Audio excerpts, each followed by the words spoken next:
Good PM sir Marno, ito yung aparato mo, small MPPT. So working na yan. Meron kang pure sine inverter na 500 watts. Okay, then yung mismong output nito is 220 na, no? From 12 volts to 220. So 12 volt system ka.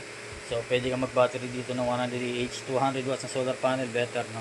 Kung gusto mo ng 100 watts per hour daytime. So nakaload tayo na yan, electric fan. Then ito yung drill, pakita ko sa iyo na nagre-react yung battery. Malakas ang load mo. So washing machine kita, walang problema dahil sine wave nga yung inverter mo, no? Then blower, automatic maandar ho yan. Then pwede mo naman i-chat or video call if may mga concern, no? So breaker ng solar panel, breaker ng battery at breaker ng inverter, no? Yan. Okay. So kung may mga tanong ka pa, ayan, pwede mo i-chat nga or video call. So battery recommended 100 Ah, LiPo 4, no? Pwede rin lead acid kung wala pa.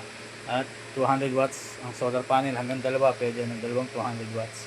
So pwede rin dito yung 300, 400 hanggang 400 maximum. Yung mga surplus na solar panel pwede rin, no? Pero mas better is yung bago, no? So relay ano yan, normal na mainit, inverter normal din na nagiinit. So, ibig sabihin working yan. So salamat ulit sa pagtitiwala sa iyo, no sir. So low voltage disconnect mo dito is 11.5, then ang reconnection mo is 13, no? May ilaw uling LED red. So reconnection 1.5 plus mo sa 11.5 na disconnect kanina, no? Yung ilaw uling LED red, magkakaroon ka uli ng kuryente.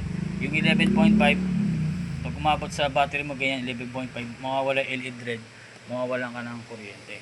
So yun lang naman. So ang trabaho ng LVD natin dyan ay yan yung nag-switch off, switch on sa inverter mo. Okay. So ito, reading mo naman ay yan 141T, ibigay sabihin wattage ng solar panel na binibigay sa battery, at itong ampere ay 9.5 papunta rin sa battery yun.